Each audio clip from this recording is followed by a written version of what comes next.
आज दिल्ली में राजनाथ सिंह ने एक और बम फोड़ दिया है। अब राजनाथ सिंह ने भी एक तशवीशनाक दावा किया है, एक धमकी लगाई है पाकिस्तान को और पाकिस्तान पर जो टेरिटोरियल लॉस इन्फ्लिक्ट करना है, यानी कि पाकिस्तान के इलाकों पर कब्जा।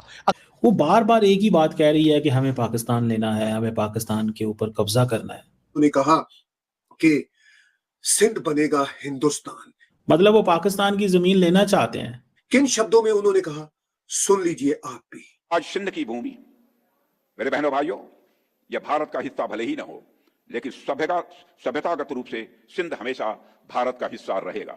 और जहां तक जमीन की बात है तो बॉर्डर्स तो बदल सकते हैं, क्या पता कल को सिंध भारत में फिर से वापस आ जाए। आज राजनाथ सिंह जी ने बोल दिया कि भाई सिंध जो है हमेशा से ही भारत का पार्ट रहा है और जमीन जो है, बॉर्डर्स तो चेंज हो सकती हैं। जमीन का ताल्लुक है, बॉर्डर्स कैन चेंज, बॉर्डर्स जो हैं वो तब्दील हो सकते हैं। हु नोज, टुमारो सिंध में return to India again. Sindh भी वापस भारत में लौट आए, और क्यों नहीं। सिंध की धरती हमेशा से भारत के उस हिंदुस्तान का हिस्सा थी जो अंग्रेजों ने जिस हिंदुस्तान पर कब्जा किया था। देखिए, पीओके और गिलगिट बाल्टिस्तान जो है वो तो हम समझते हैं, लेकिन सिंध तो आउट ऑफ सिलेबस है दोस्तों।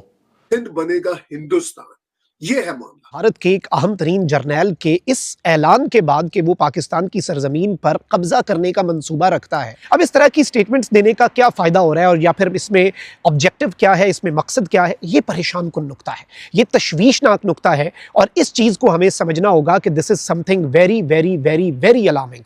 क्योंकि अगर हम देखें तो इनका जनरल भी वही बात कर रहा है, फिर ये कहता है कि हम सिंध को हासिल कर लेंगे, सिंध का हिस्सा हम अपनी सरजमीन पर ले आएंगे, बॉर्डर्स तब्दील हो सकते हैं। Kind of a situation where we are living in South Asia, it's a nuclear, it's a nuclear conflict का खतरा है।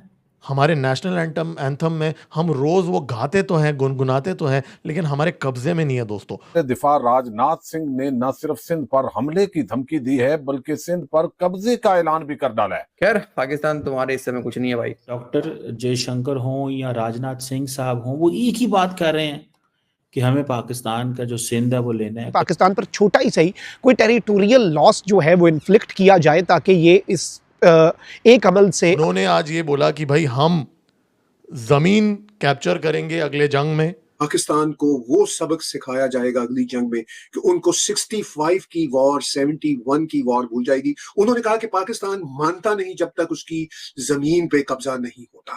उसने कहा है कि we are preparing in river fronts to if we want to launch an offensive on Pakistan, यानी हमें दरिया जो है उधर से भी पाकिस्तान के ऊपर हमला करना होगा। और ये कौन कह रहा है? ये भारत का एक अहम तरीन जर्नैल पब्लिकली, कि हमने बड़ा सबक सिखाया पाकिस्तान को, नेक्स्ट टाइम इससे भी बड़ी तैयारी के साथ हमने पूरा तैयारी करके रखी हुई है। उसकी जो तैयारी है वो हम राम प्रहार नाम के एक्सरसाइज से इस समय हरिद्वार के अंदर कर रहे हैं। ये कहते हैं कि we are prepared for all types of warfare, हम हर तरह की जंग के लिए तैयार हैं।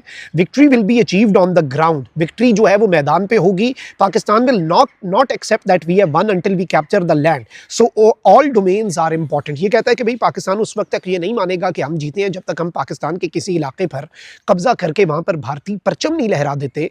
तो और हम लाजमी बात है वो बता रहे हैं कि हम हमला करेंगे तो उसके बाद पाकिस्तान को कब्जे में ले लेंगे। तो भाई तुम्हें 3 फ्रंट्स पे मुकाबला करना पड़ेगा। मकबूजा वादी जो है वहां पर भी फिर पाकिस्तान जो है वो कदम रखेगा, चीन जो है वो अरुणाचल प्रदेश पर कदम रखेगा, तो बांग्लादेश जो है वो भी 7 सिस्टर स्टेट्स जो है उनके ऊपर अपनी नजर जमा कर बैठा हुआ है। तो it would be a 3 front war. ये बात असल में एडवाणी जी ने की थी और राजनाथ सिंह ने उनको कोट किया है। उन्होंने कहा कि सिंध की धरती भले आज हिंदुस्तान का, भारत का हिस्सा नहीं है, लेकिन सरहदें बदलती रहती हैं और कुछ पता नहीं कि आने वाले वक्त में सिंध भारत में लौट आए। साथियों, हम जानते हैं कि एक बड़े अरसे से सिंध के हिंदुओं पर पाकिस्तान की रियासत जुल्म और जबर करती रही है। ना उनको तालीम की सहूलतें, ना उनको इलाज की सहूलतें, ना रोजगार की सहूलतें मैसर आई, बल्कि उल्टा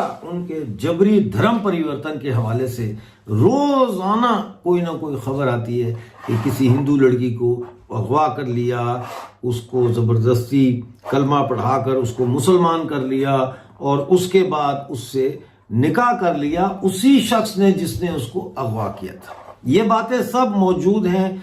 आप इंटरनेट पे जाके चेक कर सकते हैं। यूनाइटेड नेशन की रिपोर्ट के मुताबिक पाकिस्तान में हर साल 1000 हिंदू, सिख और क्रिश्चियन लड़कियों का जबरन धर्म परिवर्तन कराया जाता है।